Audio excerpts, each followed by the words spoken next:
This is a Hunky Dory podcast with Paul and Brandon. Welcome. Welcome to the Hunky Dory podcast. I mean, the What Inspires You podcast. Yeah.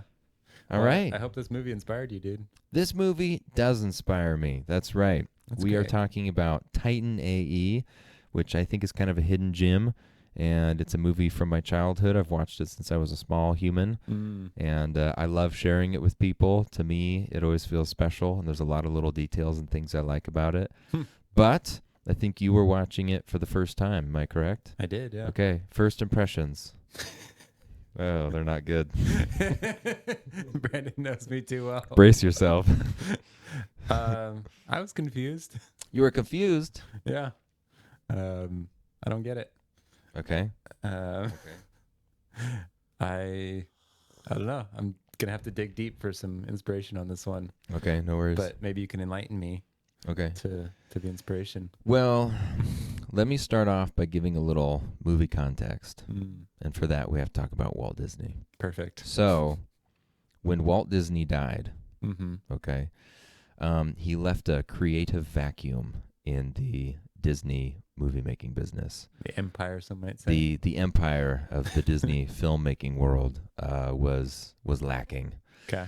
And so there were some of his animators, some of his chief animators.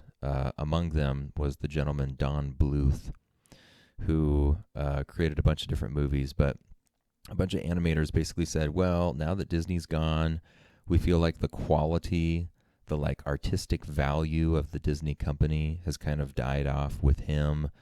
The other people who are kind of running the company don't care about making things like purely for the beautiful art of it like Disney did. And we feel like we want to stay true to his vision. And so we're going to leave Disney and like go do our own thing. So they made a whole bunch of different movies. They made The Secrets of Nim. They made the Rescuers. They made All Dogs Go to Heaven. They made, let's see, Anastasia. And then one of the last movies that they made was Titan A.E. And it's interesting because Titan A.E. was, it basically was made from sort of a Disney animator crowd who wanted to make sort of their own movies in a more artistic style. So it's just interesting kind of knowing that.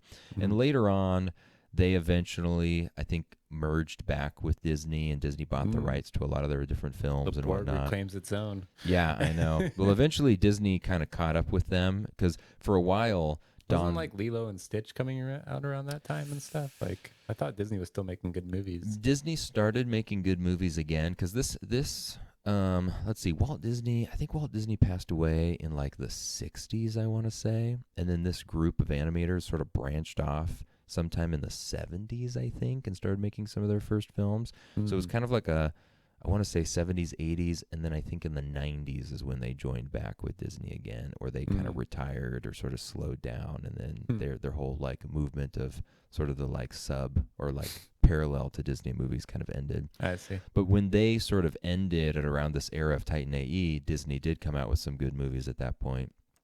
And but before then, they were rising above the Disney movies. They were like more popular than Disney movies were.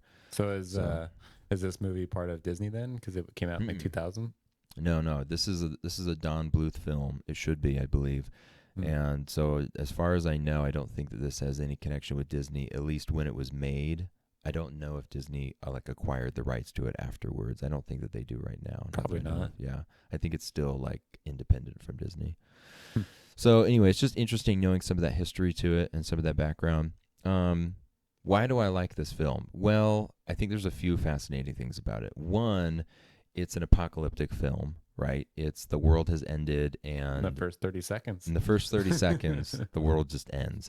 I think that's kind of interesting because a lot of science fiction movies are either, you're still on planet Earth and there's the apocalypse, and I think that's the classic notion of the apocalypse is like something happened, aliens, disease, nuclear fallout, something happened, we did ourselves in, and we're all living in the apocalypse on planet Earth. Yeah.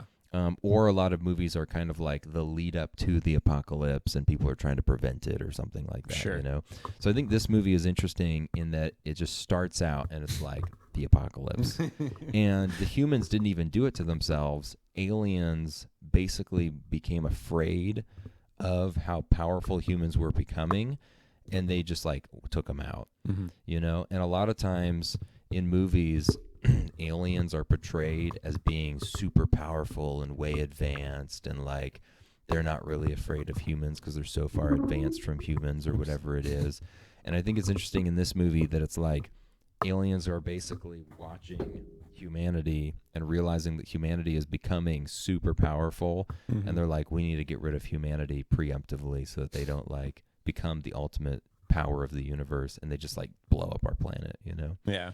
Why they still can.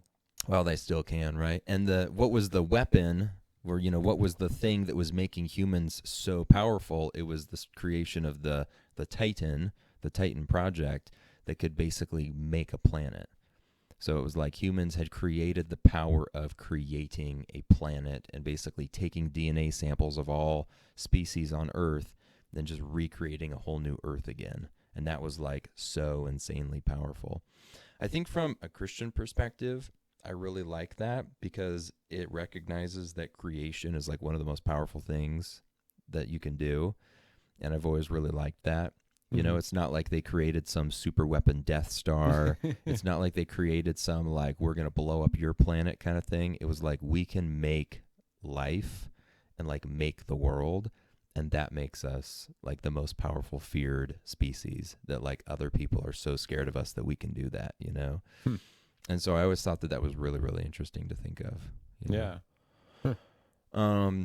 So yeah, you know, that's kind of like the opening premise. And so yeah, the alien relationship is interesting. The creation aspect of it, what advanced their technology, is interesting. The apocalypse, I think, is really interesting with that. And then of course, there's kind of this like father-son dynamic where the dad, you know, he's the inventor of the Titan. He's trying to protect his son, but then you have the son being resentful for his dad because his dad like disappears, and then, you know, spoiler alert, his dad dies. And so then the son never has that relationship. So then you kind of have this, you know, wild child son growing up without him and what that's like. And I can't help but also sort of see, I don't know if this was specifically like a nod to Lord of the Rings or what it was, but of course the main character has a magical ring and he has to bring that ring to a destination to further along the plot. So it always felt like kind of a weird Lord of the Rings thing. But instead of wearing the ring and you go invisible, you wear the ring and the ring gives you a map, which I also thought that was fascinating. And it's like a genetically encoded map on the ring to this one human because he's the son of his father. And so literally he's the only person in the universe who has the map to where the Titan is located, which also feels like a really risky move on part of his dad. Like, whoa, dude, maybe humanity needed a little bit more assurance than you sort of gambling it away with like, hey, son, here's my ring. No explanations needed, but the fate of humanity rests on your hand right here.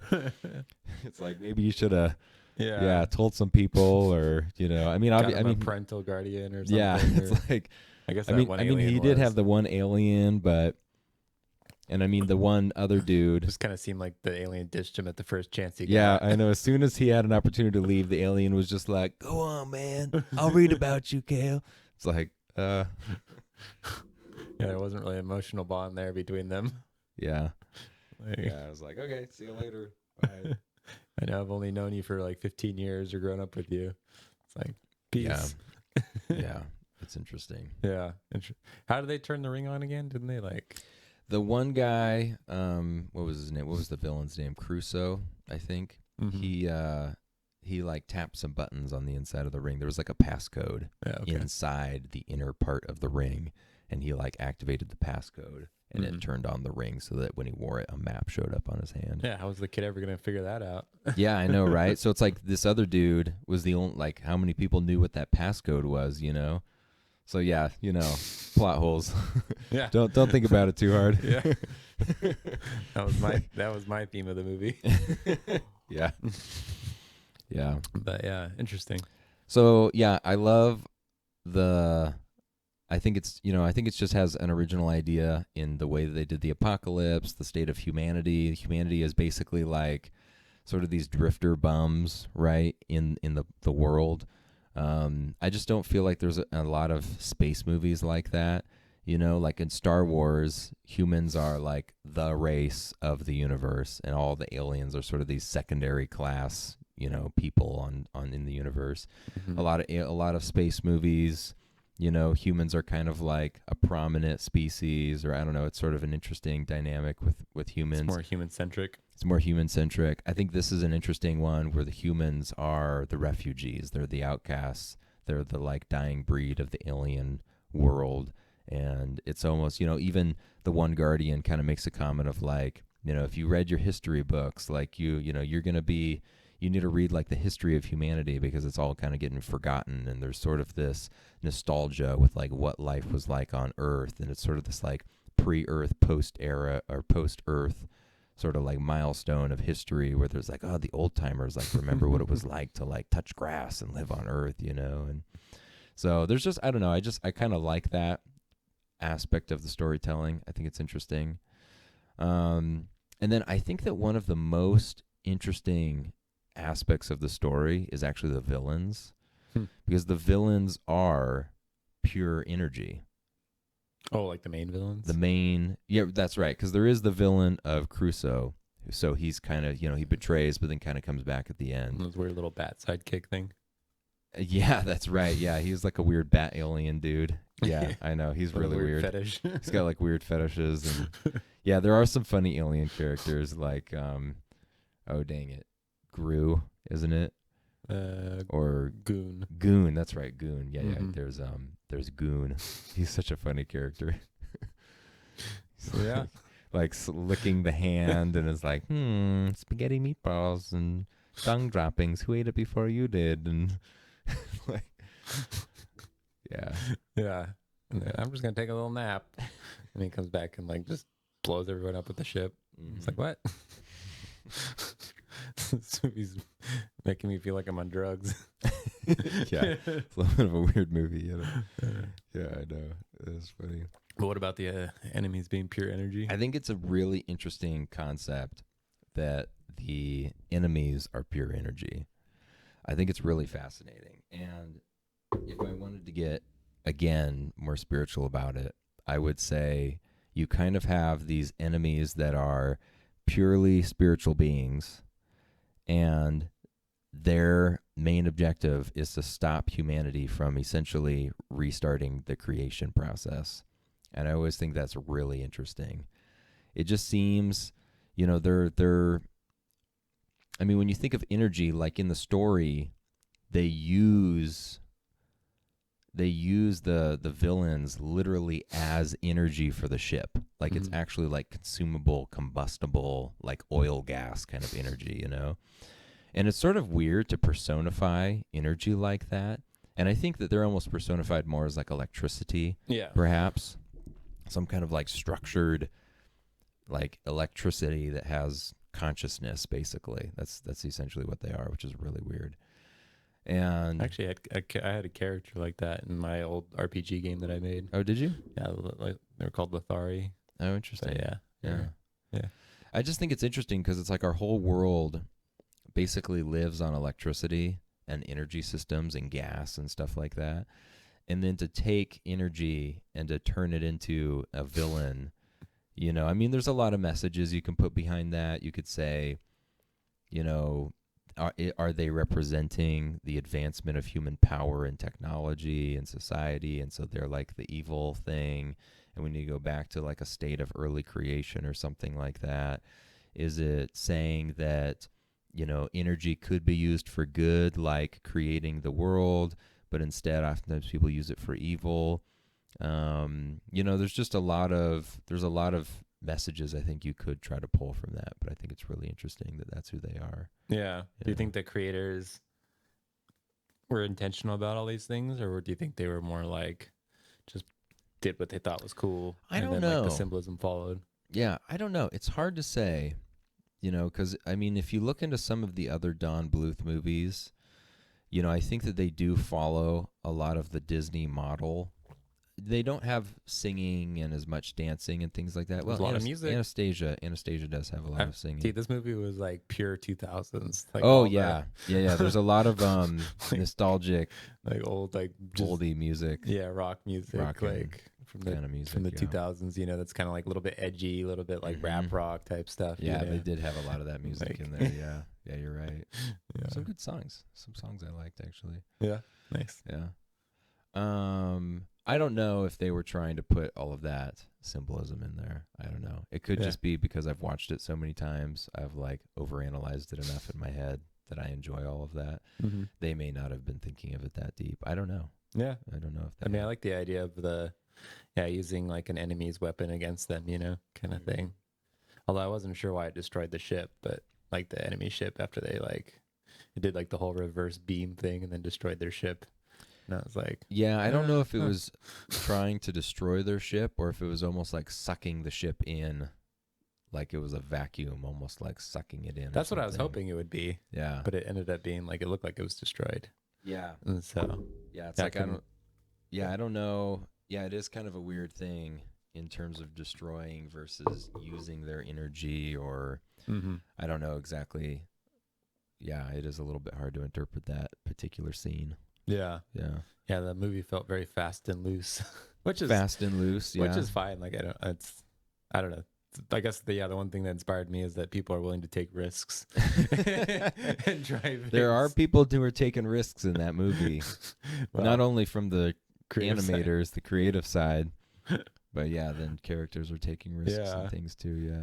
Like, I don't know, maybe it just felt like what I would do if I made a movie where it's just like you just slap a bunch of stuff against the wall and see what sticks, you know? Mhm. And it's like, I don't know. Personally, to me, it's not a very refined product, which, you know, it's like, I guess at the end of the day, whatever. But I don't know. For me, I always gravitate towards things where it's like every single little thing is just like thought about and like and measured and put in balance and whatever. But yeah, that is not this movie. yeah. Yeah, I do like that kind of filmmaking as well. Mhm. You know, every little detail has been like really well laid out. That's not this movie. I think maybe just because it's so nostalgic for me, I overlook those flaws, Sure. and I like it anyway. Like you know? to me, it seemed like, yeah, they were doing a lot of like pretty impressive stuff for the time, you know, trying to mix CGI and 2D animation. Mhm. You know, it's like, which unfortunately doesn't age very well, but no. but it is an interesting thing at the time. Like people are actually now doing that again, you know, 20 years later. It's like movies like The Bad Guys or whatever, or a lot of the new like Pixar movies and stuff. It's like they'll do 3D with 2D on top of it, you know, to give it like a more animated look. But so it is coming back just in a different form. And so, I mean, these people are obviously, you know, good animators and whatever. And I was reading the reviews and people really seem to identify with it and like it. And yeah. I wrote all those reviews. 10 out of 10 from Brangan. Brangon. Yeah, Brangan. And here's another review from Brantron. There's another review from Brandendorf. From Braylon. Oh man, Yeah. that's so funny. Yeah, That's cool. yeah. So yeah, how old were you when you first saw it? when There's some like nudity in there, dude. some nudity. Yeah. Oh, I guess there is a scene where the lady's in the shower. She's got like her back turned. And the dude, he's got full butt. Oh, that's true. That's true. Yeah. They show a crack. No, his, full his thing. butt crack. Full thing. No, they don't show his front. They just show his butt. Yeah. Yeah. Okay, yeah, that's what I meant. They Yeah, show his okay. butt crack. Yeah, Yeah, okay. yeah. Well, yes, they show his butt. Yeah. Yeah. Okay, yeah. Yeah, that's true. Yeah, there is some nudity in there. I don't know. Is it PG or PG-13? Yeah, it was PG. It was PG. Oh, Yeah. okay. Wow. It surprised me. There was a few things that I was like, wow. I mean, I think I watched it somewhere around age 10. Okay. Maybe younger than that. Hmm. I don't know. I feel like I watched it when I was a bit younger, I suppose. Seems like a fine age. Yeah. It was a fine age. Either get in here, or get out. Yeah. Yeah. Yeah, I don't know. Yeah. No, it's yeah. There was definitely like two schools. And maybe what they were trying to preserve, I guess, I don't know. It felt like a lot of older animation was edgier. Mm-hmm. You know, if you always look back at older animation, there's always like, I don't know, it's just like darker and grittier, you know? It's like things are, yeah, I don't know exactly what it is, how to describe it, but like there's more mature themes, you know, it's like there's darker imagery. Mm-hmm. Things are a little bit more like animated roughly, you know, or like, Yeah, there's like a lot of blood in this movie, Yeah. which is like Yeah. surprising. I for an feel like this movie could have been PG-13, and I Mhm. do feel like from animators coming out of the Disney world, it feels like not a Disney kind of film. It's Yeah. not like a cute, family-friendly, fun, sing songs with Bambi kind of film, you know? It's a very like the world is dark, humanity is lost in space, aliens have taken over, the main character's dad died. Yeah. Now he's like flying for his life from the like weird energy monster people. Now his like mentor person who took him on betrayed him. Now he's, Welcome to the world, kid. yeah, it's like he's got to work hard and rebuild a spacecraft and fly back out there, and he's got to kill people, and he's getting blown up by the enemy, and he's got to reverse the system. He's and powered by love, man. it's like a crush. yeah, he's powered by a hard crush on this chick with super bangs, and Yeah. I think that she was voiced by Drew Barrymore, by the way. Yeah, she was. Drew Barrymore, and then the main character was Matt Damon. Yeah. Yeah. I unknowingly served her coffee one time. Really? Yeah. Did you? What? Yeah. Someone was like, "You know who that is?" I'm like, "Nope." But yeah. Yeah. Yeah, it is yeah, Drew Barrymore? no, I just keep Titan A.E? I just keep thinking about the movie, yeah. Yeah, I do. I think it's kind of a dark and gritty for like a kid's animated movie. I think it's a Mhm. little bit darker than you would expect a kid's animated movie to be, Yeah. you know? Maybe I just like those movies. Yeah, there I you like go. the movies about the real world. So you got your So you got your somber soul at the age of 10. Got my somber soul, age of 10, just crying over broken humanity lost in space. You're like, "Mom, someone's going to betray me. I don't know who, but it's going to happen. I can feel it." Oh, You're like, "What are you talking about?" Go to your chores, Brandon. I just don't want to see any bat aliens around. Not Yeah. into that. Oh my gosh. Yeah.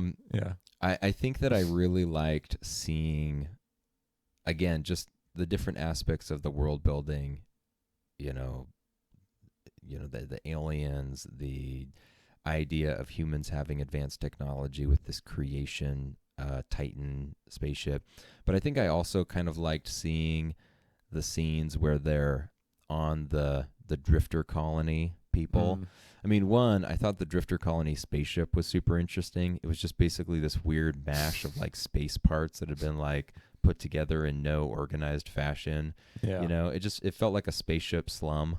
You know, it was just sort of this weird, like, how does this, is this a ship? Is this a station? What the heck is this thing? Asteroid, Like, yeah. what is this weird cluster of machine parts, you know?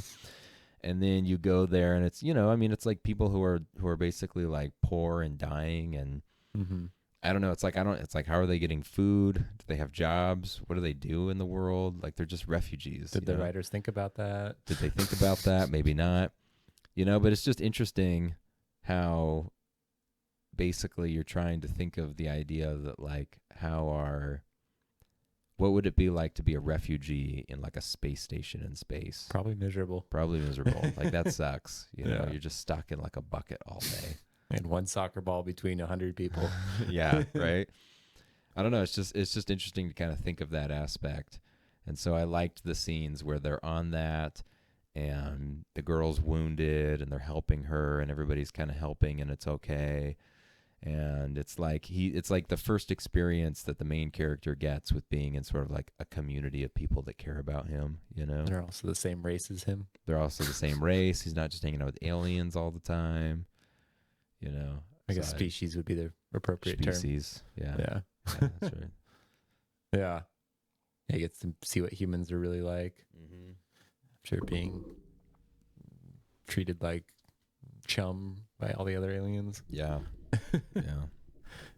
Made to go in the back of the line. That's right. Yeah, in the beginning of the movie, he's like trying to go into the little like restaurant or whatever, and he's in the line for like humans, and the alien dude sees him. He's like, humans, and like kicks him out of the line. Yeah. Yeah. Get to the back of the bus. Yeah. Whatever. Yeah. Yeah. It's, yeah. Well, yeah. You just hated this movie. It was. Yeah. Yeah, it's okay. You can trample my childhood. It's fine. I'm trying to, yeah. Have you ever seen The Expanse? No, I haven't. Okay.